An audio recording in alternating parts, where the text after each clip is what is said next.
नमस्कार विद्यार्थी मित्रांनो, आजच्या व्हिडिओमध्ये इयत्ता 7वे विषय गणित घटक चाचणी 1 आपण नमुना प्रश्नपत्रिका सोडवणार आहोत। प्रश्न पहिला अ 3 गुणांचा आहे। या ठिकाणी 3 उपप्रश्न आहेत, थोडीशी पुसट आहे, समजावून घ्या। खालील प्रत्येक प्रश्नासाठी उत्तराचा अचूक पर्याय निवडून त्या समोरील चौकटीत लिहा। पहिला आहे, कोणत्याही त्रिकोणाला एकूण किती बाह्यकोन असतात? तर 6 बाह्यकोन असतात। ओके, अचूक पर्याय ए। त्यानंतर -5 गुणिले 9 बरोबर किती? 9 5 45, धन ऋण ऋण, त्यामुळे -45 बी हा पर्याय आहे। 65 अंशाच्या मापाचा कोटिकोन कोणता? ज्या दोघांची बेरीज 90 अंश असते त्यांना एकमेकांचे कोटिकोन म्हणतात। 65 मध्ये या ठिकाणी किती मिळवल्यानंतर 90 येते? अगदी बरोबर आहे, 25 मिळवल्यानंतर 90 येते, म्हणजे बी। ओके, त्यानंतर योग्य जोड्या जुळवा हाही 3 गुणांचा आहे। त्रिकोणाच्या एकूण घटकांची संख्या या ठिकाणी 6 ब आहे, 3 बाजू आणि 3 कोण।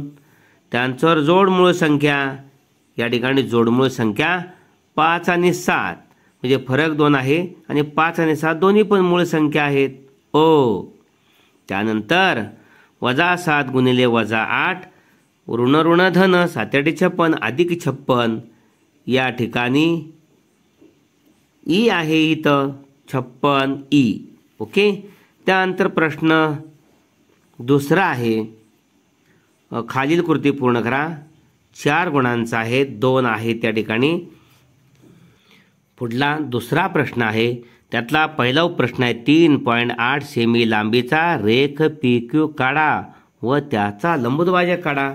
या ठिकाणी 3.8 सेंटीमीटर लांबीचा हा रेख AB आहे।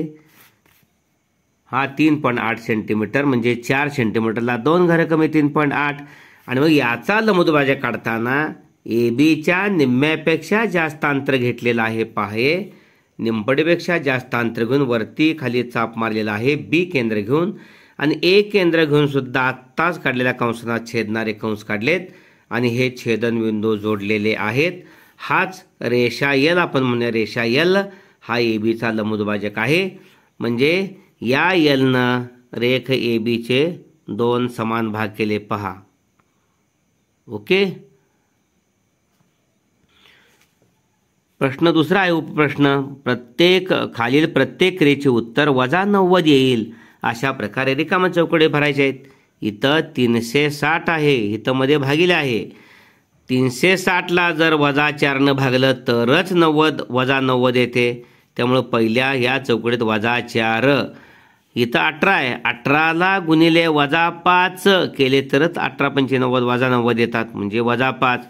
त्यानंतर इथं -3 आहे, त्यांनी दिलेलं त्याला 30 न गुणलं तरच 30 गुणले -3 -90, आणि इथं या ठिकाणी 180 आहे, याला भागिले 2 केल्यानंतरच, कारण 180ला 2 न भागून 90 येणार आहे, -2 न भागले की -90 येते।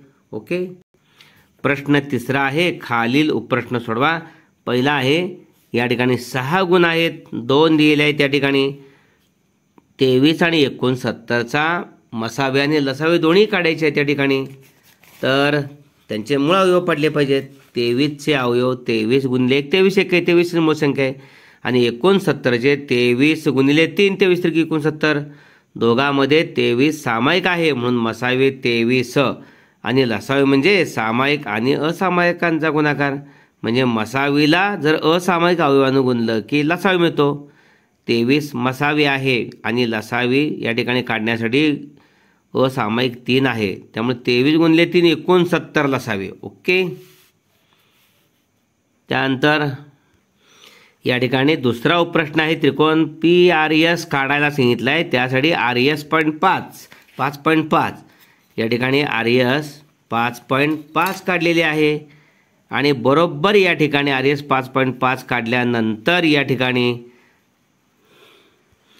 त्यांनी या ठिकाणी RS 5.5 घ्यायला सांगितलेले आहे। 5.5 बरोबर R या ठिकाणी 90 अंशाचा कोन करायला सांगितलेला आहे, आणि 90 मापाचा कोन करणाऱ्या रेषेवर म्हणजे P हा बिंदू 4.2 सेंटीमीटर अंतरावरती आहे. हा 4.2 सेंटीमीटर अंतरावरती हा पी बिंदू आहे आणि पी आणि एस जोडलेत. अशा पद्धतीनं त्यांनी सांगितलेला त्रिकोण PRS आपण या ठिकाणी काढलेला आहे. ओके. शेवटचा प्रश्न आहे चौथा. 4 गुणांचा रेषा AC आणि रेषा BD परस्परांना P बिंदूमध्ये छेदतात आणि कोन APB हा 67 दिला आहे.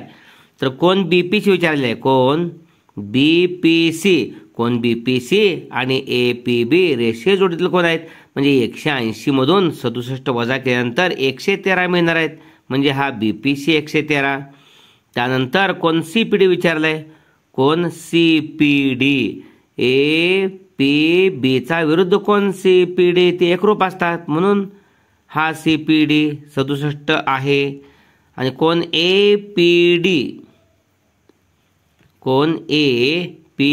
हा तुम्हाला BPC 113 मिळालेला आहे. त्याचा विरुद्ध कोन एकरूप असतो 113 अंश. ओके. आणि कोन APB आणि DPC हे परस्पर विरुद्ध कोन आहेत. ओके. अशा पद्धतीनं ही 20 गुणांची प्रश्नपत्रिका अत्यंत सोपी अशीच आहे आणि असणार आहे. पुन्हा आपली चाचणी होणार आहे त्यावेळेला अशासारख्या प्रश्नांचा सराव करा आणि 20 पैकी 20 गुण मिळवा. धन्यवाद मित्रांनो.